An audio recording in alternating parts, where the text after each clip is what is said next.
Hello and welcome. We apologize for being late. We are having new admin teams joining us and new advisors joining us. So we had to do some stuff on the back end. So apologies for the timing. We will try our best to start digging into questions really quickly. So welcome to episode 156 of Premed Office Hours. My name is Courtney Lewis. I'm a prior director of admissions at a Southwestern medical school. And currently, I am joined by Verinia Granum, who I'm going to let introduce herself. Sure, thank you. I'm Verinia Granum, a former Assistant Dean of Pre-Health Advising at Hofstra University in New York. I am with MAP now since 2021. I can't believe it. It's been 2 years as an admissions advisor, and I look forward to this week. I feel like I haven't been on for a little bit, but I look forward to answering questions from our pre-meds, and joining us shortly, hopefully, will be Christine Crispin, who is also an admissions advisor with us. So she might be jumping on shortly. Yeah.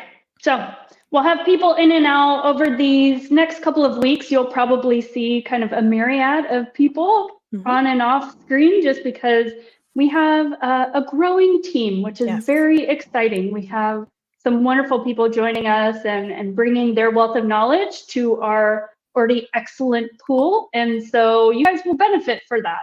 So absolutely. And glad you're here. Yeah. Go ahead. And it's a great way for you all to get to know us and all the advisors on the team. So yeah. All right.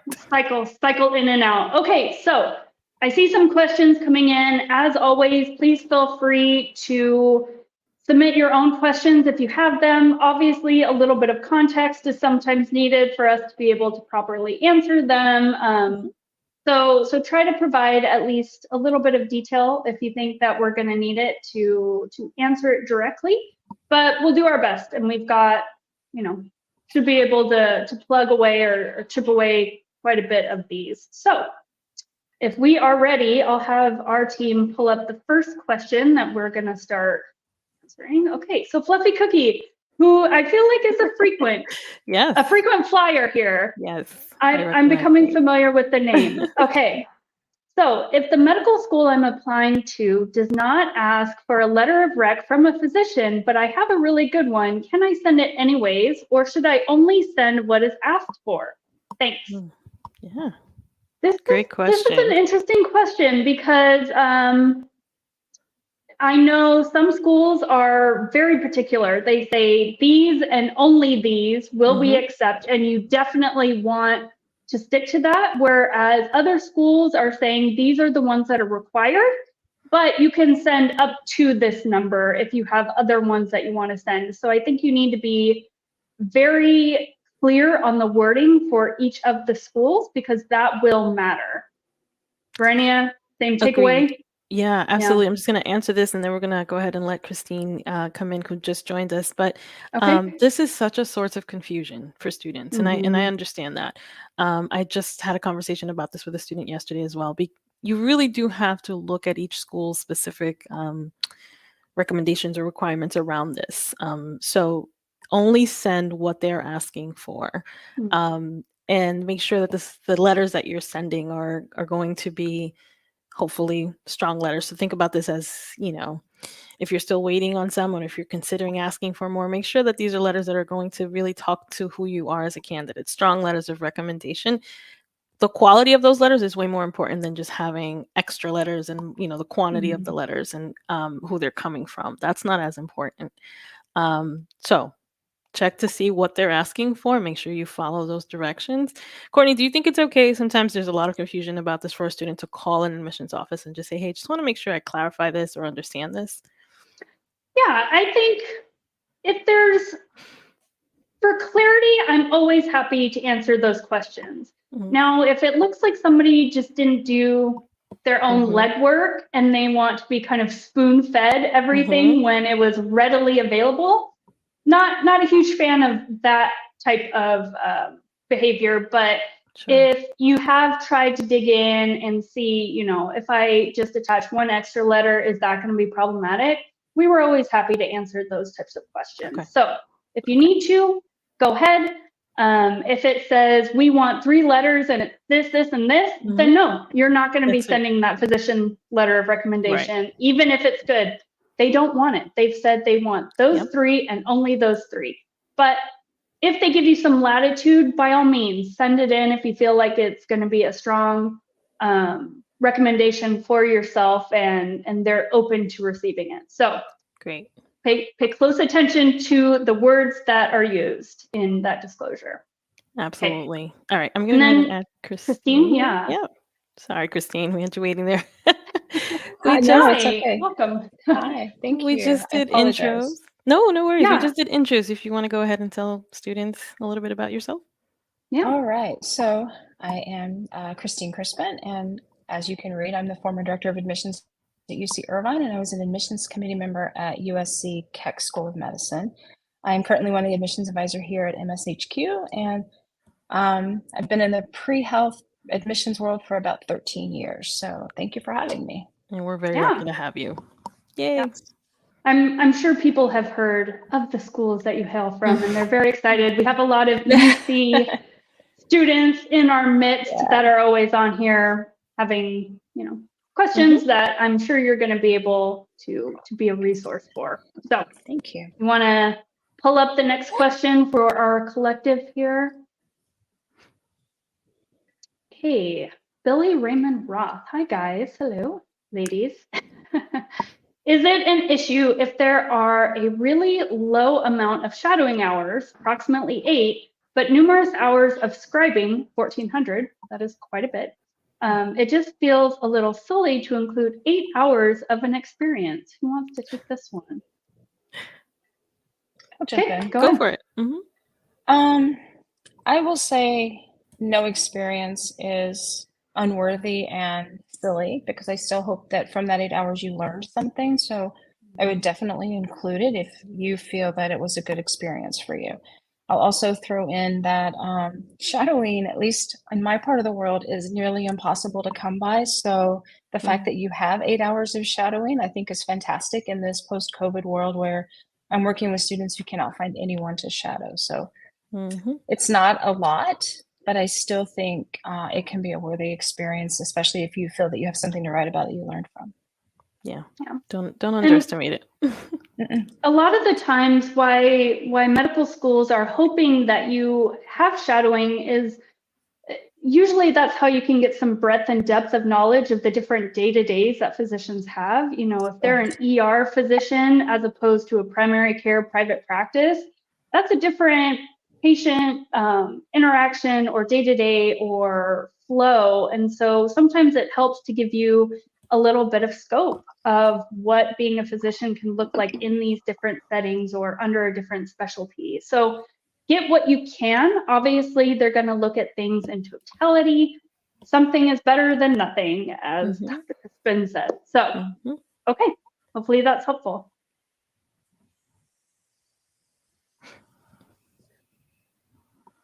Okay, Divine Arwin, is that? We'll go with that. We'll go with that. What exactly is the purpose of a post-bac, and can you do it while in undergrad or something like a post-bac in undergrad? Okay. This is kind of a complex, kind of confusing question. I think they just meant to probably ask what exactly is the purpose of a post-bac. I think they just had the purpose in there, but I can take this one. Go ahead. So a post-bac is a program that you complete after graduation, so post-baccalaureate.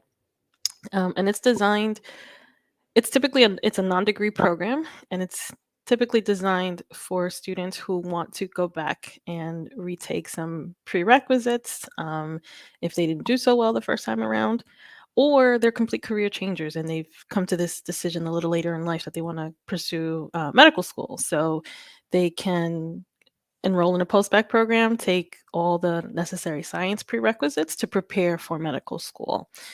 So you would do it after completing your undergrad degree. And like I said, it really depends on your needs. If you're a student who struggled in the sciences and now you're just a different, more disciplined person who's like ready to try this again, look into potentially doing a post-bac program, or if you're a complete career changer and you've come to this decision, like I said before, later you want to pursue medical school, that's what a post-bac program is great for. There's different options out there. Just Google post-bac programs. The AAMC has a whole section on their website just about post-bac programs. You can do the research and see if that's appropriate for you. Some students choose formal ones, or you can kind of do it on your own, do it yourself, where you're taking classes, undergraduate level pre-med classes for the prereqs on your own without a formal structure. So there's just tons of options out there. But that is the whole purpose of a post-bac program. Mm-hmm.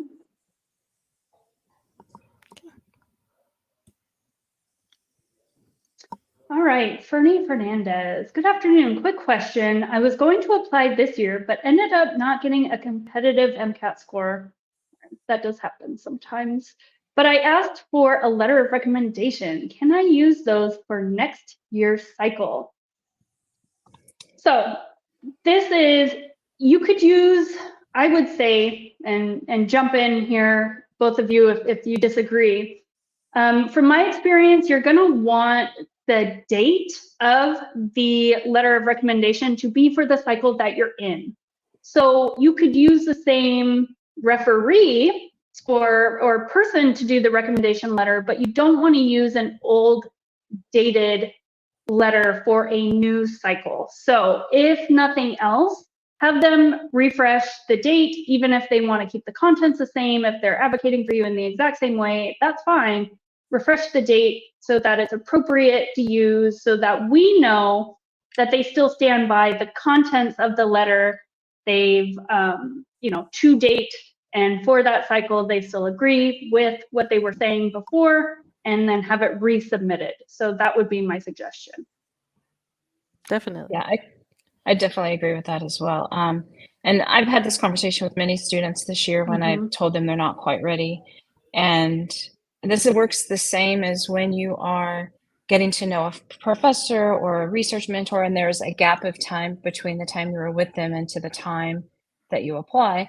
Just ask them to write the letter, and then you'll remind them when the date is coming, just to add the date of the year that you're applying. So it's actually not, I don't think it's totally uncommon, because this happens all the time to students. Yeah, it does. And stay in touch with them, right? You're not applying the cycle. Absolutely. Let them know what happened. And then periodically just check in. Hey, how were you? Yes. This is what I've been up to. And kind of nurture that relationship so that when the time comes, they remember you. And maybe they'll have something new they want to add to the letter. You never know. Yep. Yep. That's how it's done. So reach out, let them know you're going to table it for this cycle to strengthen your application. It's not uncommon to have to do. So keep in touch. You're welcome. We got to thank you. So you're very welcome. Okay, next question. John, and in a secondary, asking about why I'm applying to a school or ties to the school, should I mention my dad attending that medical school as a factor? What about my uncle at a different school? I don't know how your uncle attending a different medical school would have anything to do with you attending a different specific school. So I'm not sure about that one, but how do you guys feel about the dad attending the same medical school as a factor? I mean, it constitutes a tie. Mm-hmm. So I think if you are applying to a medical school to which your dad is an alum, I think first and foremost, you should talk about the reasons why you are attracted to, or the other ties that you have to that school, to kind of not make it seem like, hey, you're saying, hey, I'm in a legacy or something like that, and hope it gives you an edge that someone else may not have. However, I think it's perfectly fine to talk about the reasons why you would want to attend that school, the other ties. Maybe you still live in the state to which that school is in. And so by all means, say you live here, this is your community, blah, blah, blah. By the way, my dad went to school here too, so it's been a part of my world forever.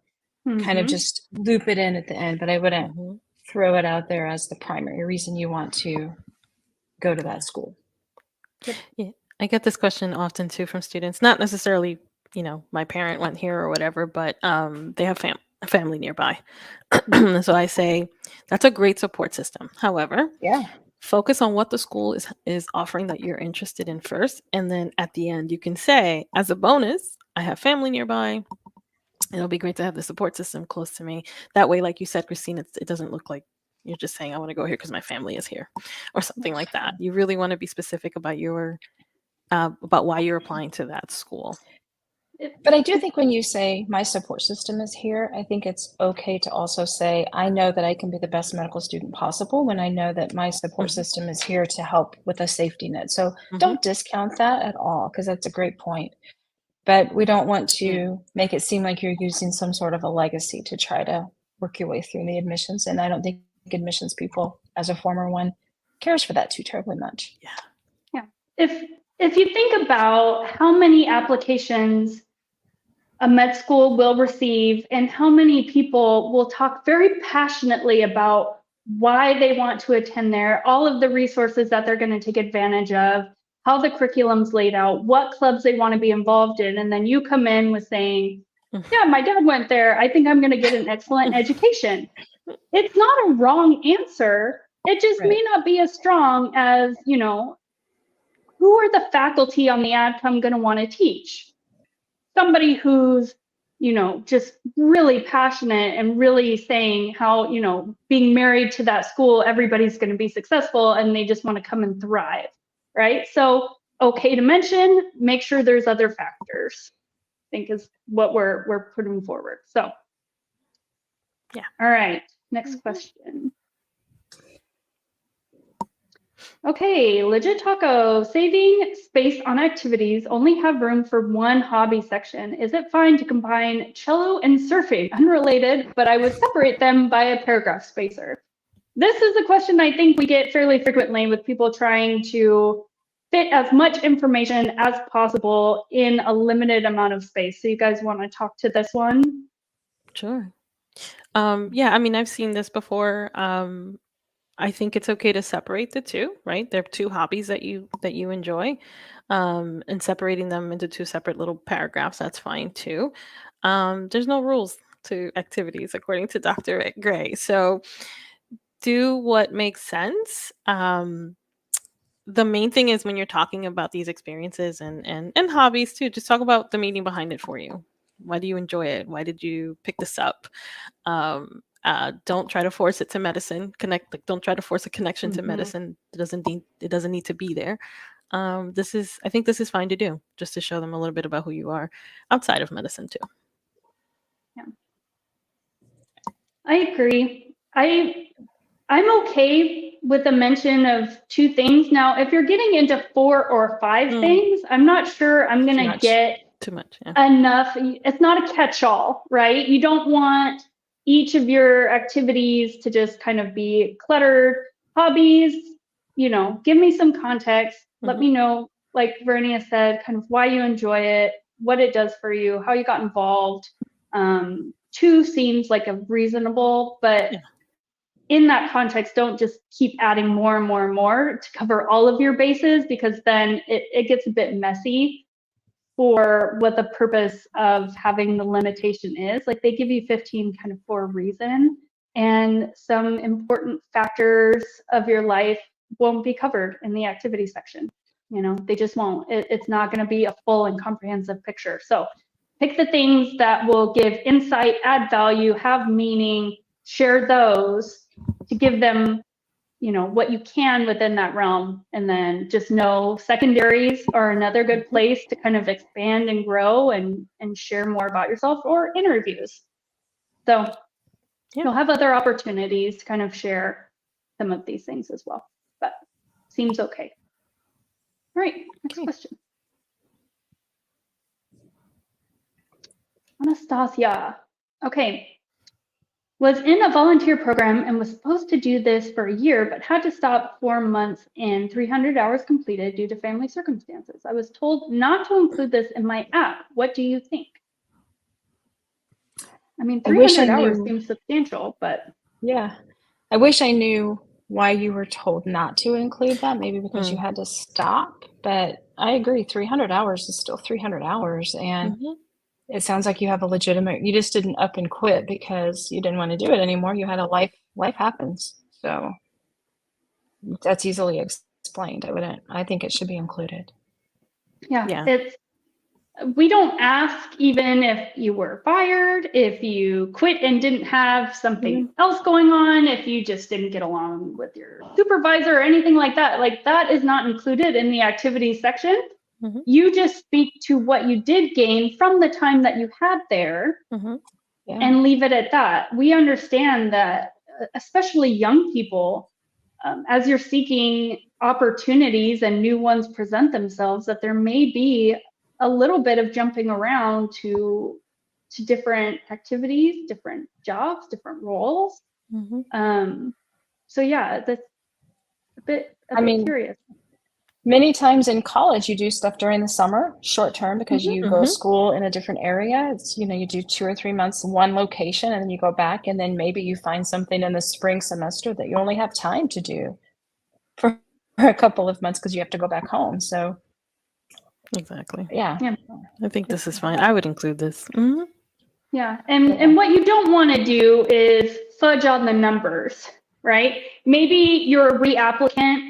You put in your last application that you had anticipated hours for a much longer period of time, and in your new application, it's going to show that you only completed 300 of those anticipated hours. That is still okay. You had anticipated doing this for longer. Circumstances happen. Just give us the true and accurate numbers on an updated application if that's kind of what's going on here too. Okay. So.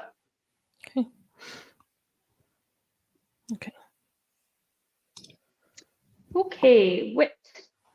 Is a poor Casper score by itself a reason to change my school list? First quartile, still sorting through where I went wrong with that exam. A lot of Casper questions are coming in since people are taking it. It's kind of the season of Casper right now. So either of you have any feelings on whether this should impact a school list or not? My schools still don't use the Casper or the preview, but when I've worked with students who have taken the exam and done, your words, not mine, poorly, they have still been successful. So I personally do not think this is a reason to change your school list.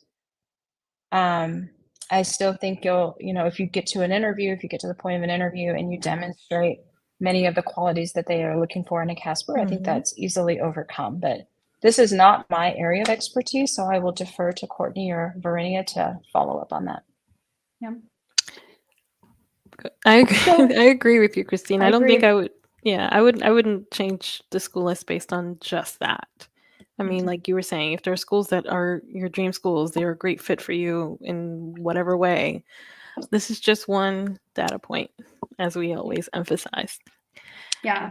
So Casper and preview, they're situational judgment tests. So kind of working through ethical or professional dilemmas and seeing how you do that. So, maybe this would be when I receive your application, maybe I'm going to look a little closer at how you do your personal statement or answer some of the secondary application questions and things like that to see if I'm seeing a reoccurrence of maybe problematic tones, verbiage, themes. But if not, then this is kind of an outlier score where I'm not getting a lot of repeating evidence of it. And so how much weight they're going to give this is going to vary potentially drastically. But as one data point, I don't think I would upend a med school list for this, especially since this is kind of outside of your control at this point on how they're going to look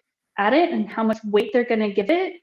So I would keep my med school list the same, have them review all of the information in full, and then determine what they're going to do with it. So there should be other opportunities to kind of shine in those areas, and Casper and preview have different weights, I would say, given, or value adds are going to be looked at differently per school. So Having said that, this is a great segue to a workshop that we're doing this week on situational judgment tests. Tomorrow. Oh yeah, it's tomorrow. Yeah. So if you're still kind of, if you haven't taken it yet and you're curious about it, you want to get some kind of tips and suggestions on maybe how to approach some of these scenarios, come check it out. You can register for it on premedworkshop.com. It's tomorrow, Thursday. I'm not sure on the time. I'm glad you remembered that. Yeah. It's in the afternoon on the East Coast, but register for it on premedworkshop.com. You can get all the details there. It's a situational judgment test workshop. You can register, and if you can't make it to the live session, you can get a link to the recording so you can rewatch that. Check it out. Yeah. So in the workshop, what we're going to be doing is actually asking audience members questions. You're going to come on and have kind of a mock interview format style where we'll put your hand to the fire, so to speak, on kind of answering these questions impromptu and seeing how you do, right? You're going to scare them away. You're going to scare them away. You have to be brave to do it, but it gives you a lot of context of kind of what we're looking for and why. We can give you feedback on your response and why we may lean one way versus the other as a med school, and kind of give you some insight into the thinking of the evaluator so that you feel a little bit more prepared on how to go about these questions, because they do repeat, right? In secondaries, they kind of come up. In interview questions, they'll come up. So there's going to be a lot of repetition on situational judgment. Okay? Yeah. All right. And it's tomorrow at 3 p.m. Eastern. 3 p.m. Eastern. Join us. Okay. All right, Malay. Is a July MCAT date too late for this application cycle? I've already applied. It kind of depends on the school. There's a number of factors you can kind of look at to inform. Christine, from your background with kind of the UC school system, what's a July date look like for you? I mean, a July date means a August score return. I will be very honest with you, that does make my anxiety level raise a little bit. Interviews are going out probably by the end of the month. You know, the applications transmit. So if this is your first MCAT score, so it's not a retake, and basically what they'll do is they'll put you on hold until August to kind of proceed with your application. Some of the UCs do a pre-screen. I know Irvine used to when I was there. So you might not even get a secondary from some of these places, because if they pre-screen or have a minimum MCAT score before they proceed with you. So there's always a level of risk. It doesn't necessarily mean it's the end of the world, because if they just basically put you on ice until the score is posted, and then things will continue after the score is transmitted to the schools, which will be, it posts sometime in August. It should be within 24 hours that the transmission will happen for the school, so they'll know. So you'll have to kind of kick it into gear if you're waiting on secondaries based on that score. Yeah, so I agree. The things that I would look at kind of immediately would be whether they pre-screen or not. So as you're going through your med school list, because they will hold out potentially on sending you that secondary, so you're not even going to be able to work really on that until the release of that. If they don't pre-screen or they don't take MCAT into consideration ahead of time, maybe you'll get a secondary, but even if you return it, it's likely they're still going to table you until that score is released. And then if you think about how long their interview season is, maybe they say we do interviews through November.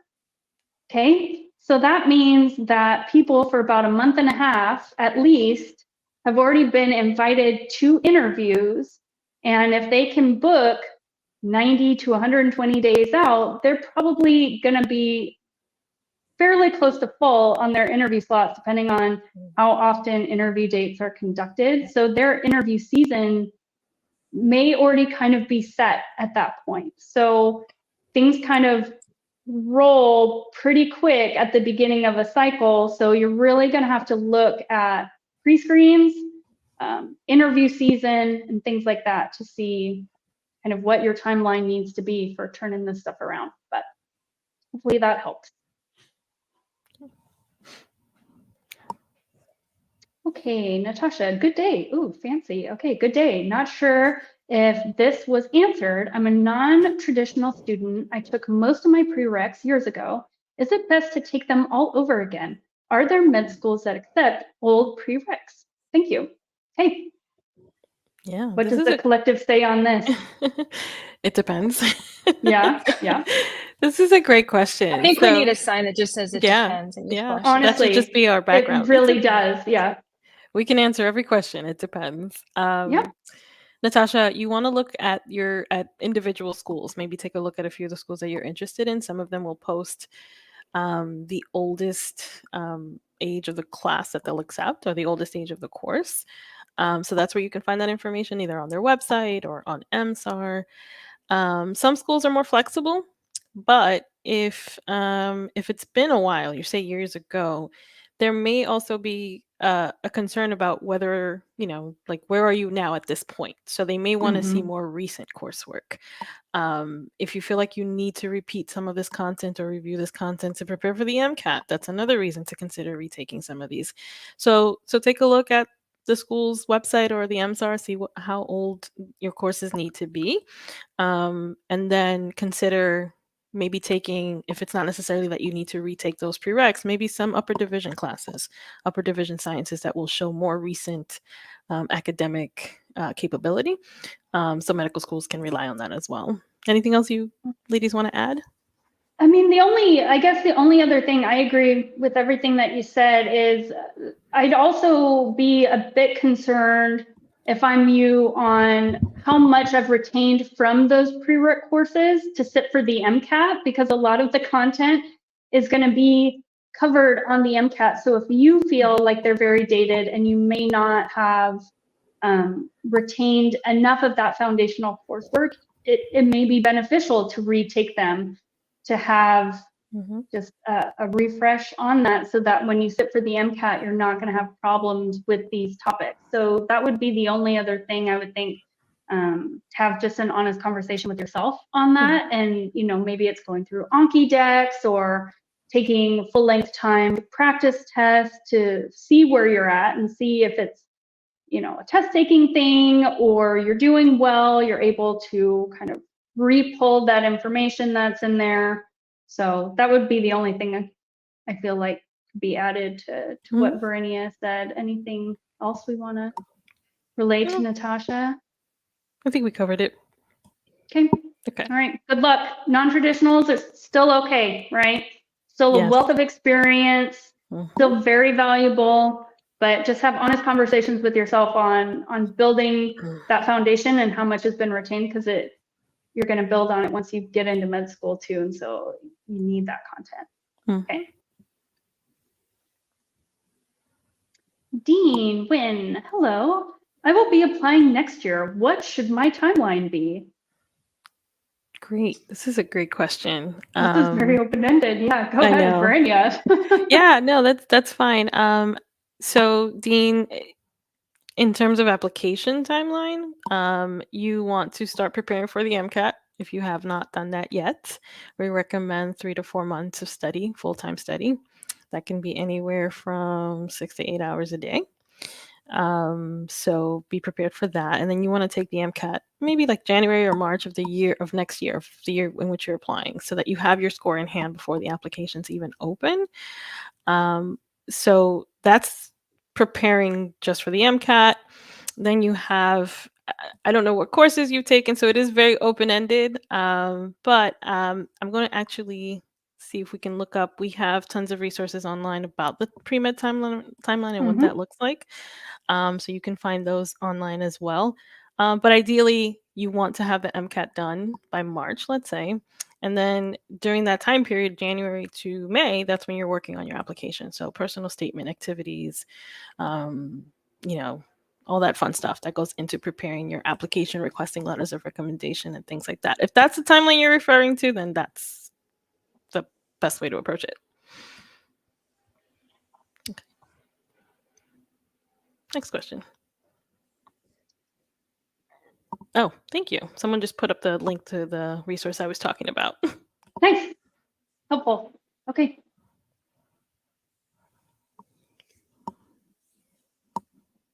Brania, we're just going to look at you for the rest of the time and your beautiful, sunny New York day. Hot. Oh my goodness, it's so hot. Oh, it looks like it's really nice there today. I mean, it's very sunny, but it's also humid and hot. Yeah, it's freezing here. I'm so sad. You can have some of it. Please take it. Take the humidity with you. No. I draw the line. I'm in gray-green Seattle, just a dead wash the whole time. All right. Okay, so back to Anastasia. I've seen mixed things online that score some schools. Generally, they'll let you know if they're going to be doing that. If they have requirements on the MCAT, like if they have a subsection cutoff, if they take the highest non-expired score in a period of time, if they do a composite score.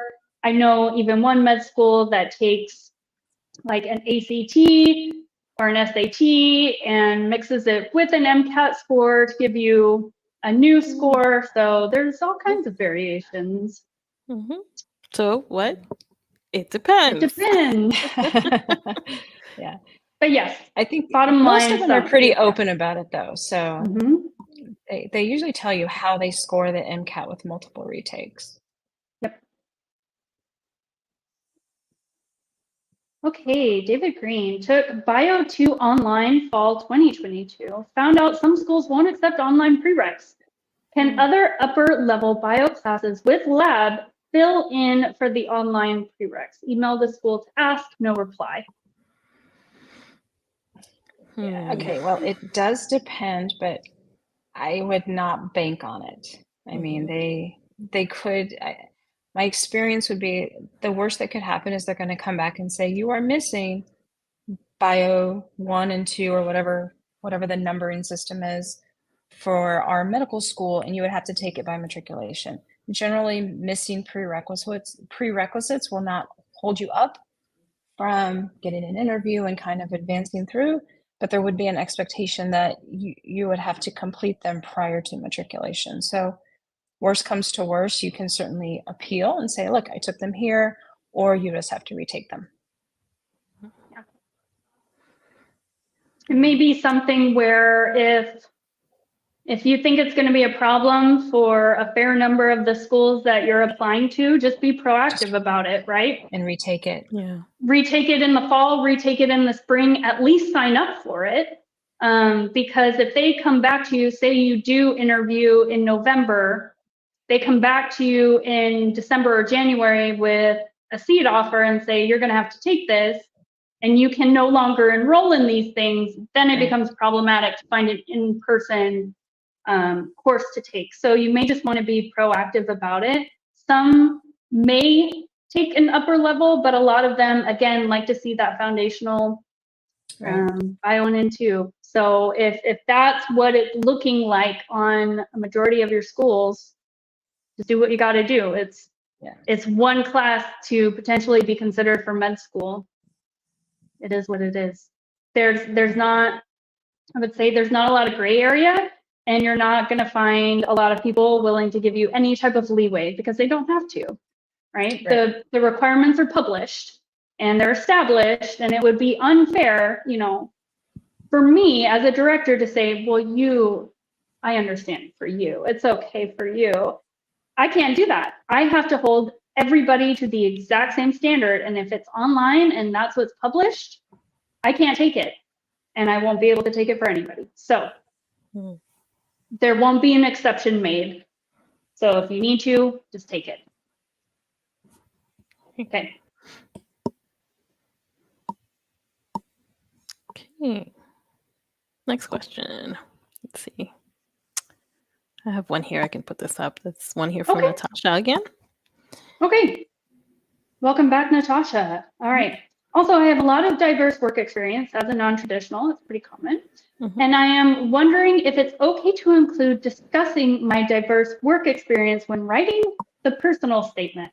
I know this one's not, it depends. This one has a firm answer. Yeah, that's why I picked it. Who wants to take this one? I'll jump in. Okay. Yes. All right. That's easy. Yes, discuss them. I mean, Yeah.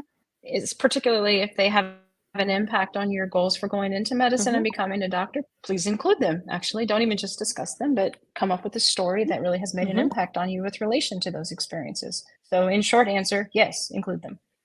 Yep. Mhm. Just keep in mind too that the personal statement, you're focusing on why medicine, why do you want to become a Mhm. physician? So those experiences probably may have played a part in that. So you can talk about them. Pick one or two that you want to, like Christine was saying, maybe share an experience or a story around that helped you on this path in some way. It's not a resume, right? The personal Mhm. statement is not a narrative resume, so you don't have to approach it in from the perspective of, let me tell you what I did and everything I did and all the wonderful things that I accomplished. It's more so, how did these experiences help lead me towards this path, towards becoming a Yes. physician? So keep that in mind. Has to be tailored.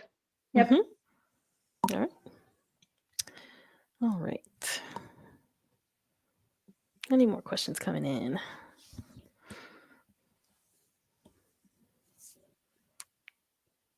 Let's see. I like seeing when people are encouraging each other in the chat. Sometimes I'll look over and like they're cheering each other on. And that's exactly what we're trying to promote, a sharing of information, encouragement. You're not an island. You're not all against each other. This is really nice to see those type of comments come in. So Collaboration, not competition. Yep. Exactly. All right. Let's see. Anything else going on? Seems a lot of stuff coming in. Do we have any marked?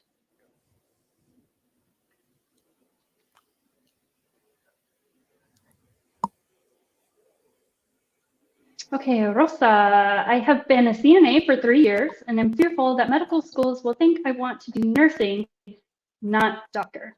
I was thinking of being a medical scribe and research assistant. What would you guys recommend?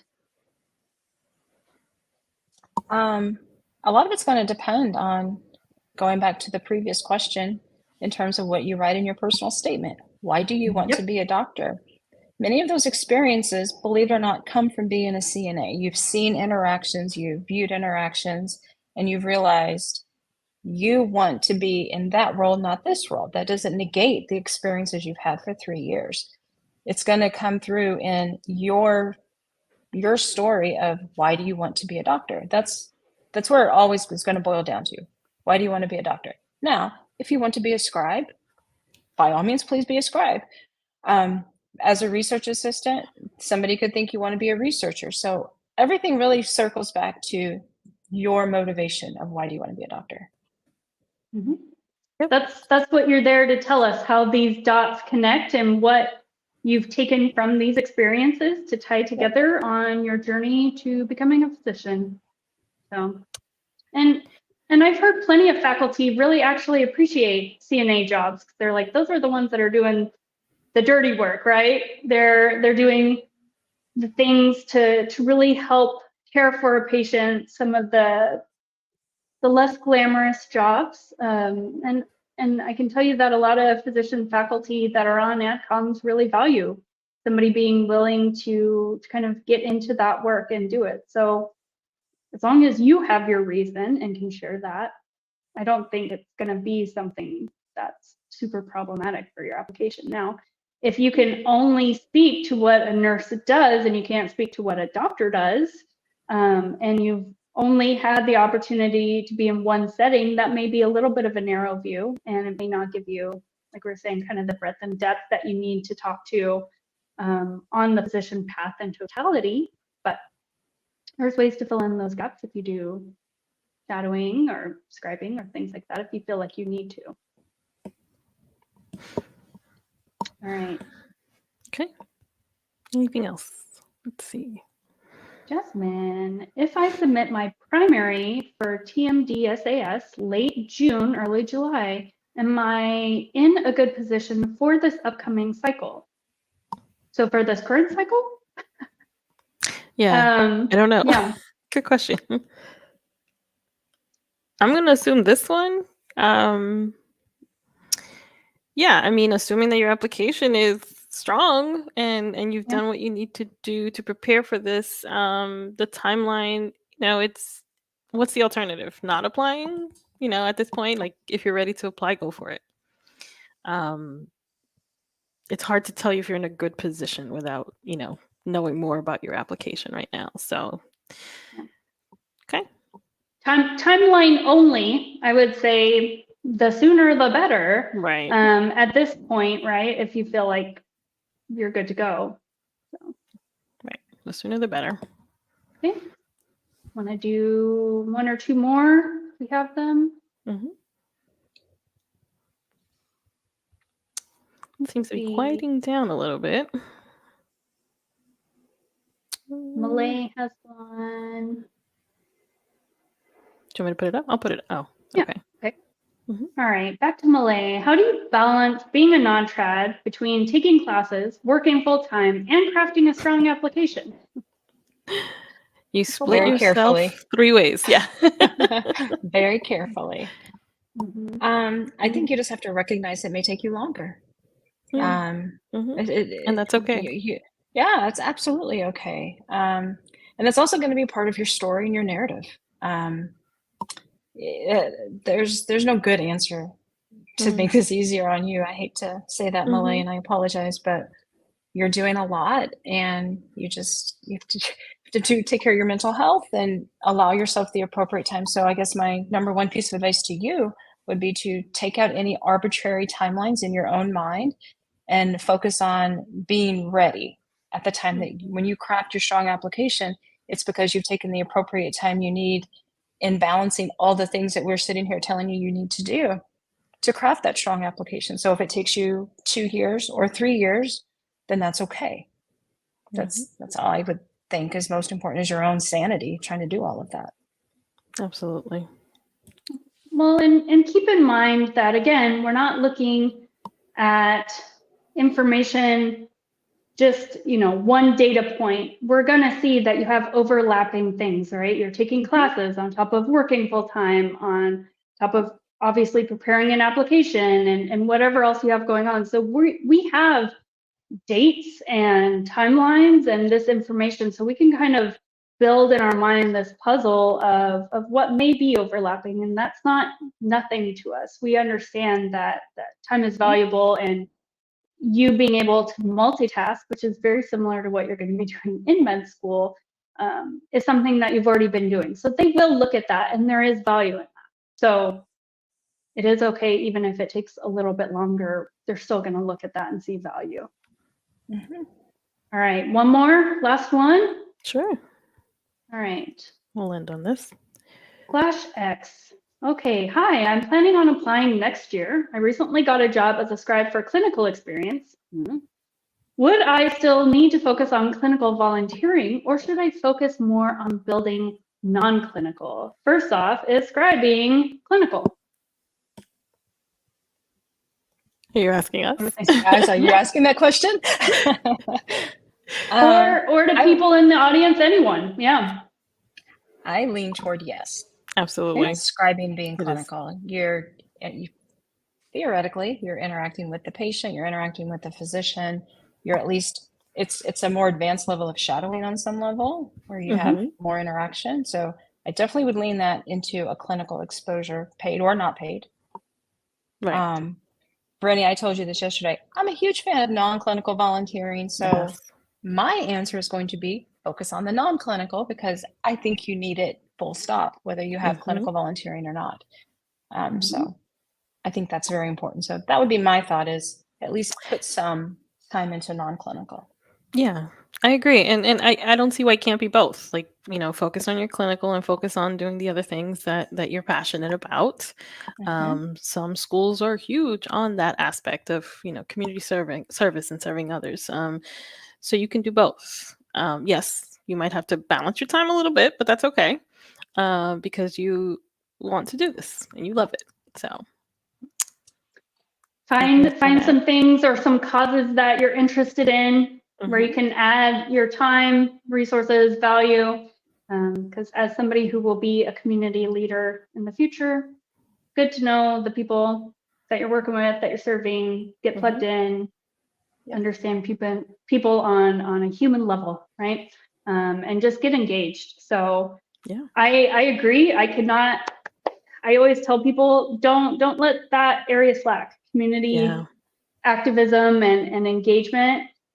I say med schools weigh it pretty heavily. They like to see it, and rightly so. So, in a genuine way, in a genuine Good meaningful point. way. Oh, very nice. Good point. Yes. Don't just get involved just because. Choose things that you are really truly passionate about or want to help in some way. And don't focus on how many hours you might need. Just do it. Just do it. Good luck. Okay. So that concludes another episode of Premed Office Hours. Thank you for joining us. Thank you to the people that are watching the recordings later on. We'll be back again next week, as always, same time, same place, to submit your questions if you have any, or join us. Maybe things that you haven't even thought about will be covered and give you some insight there. We have the workshop, which will be interactive. Register, join us. It's tomorrow. It'll cover situational judgment, kind of in a mock interview format. Some of us will be there to host that. I will be one of the moderators for that. So you can find the link online at MSHQ and join us there. Yep, premedworkshops.com. There it is. There we go. All right. Thank you all. Thank you. Bye. Bye. Bye.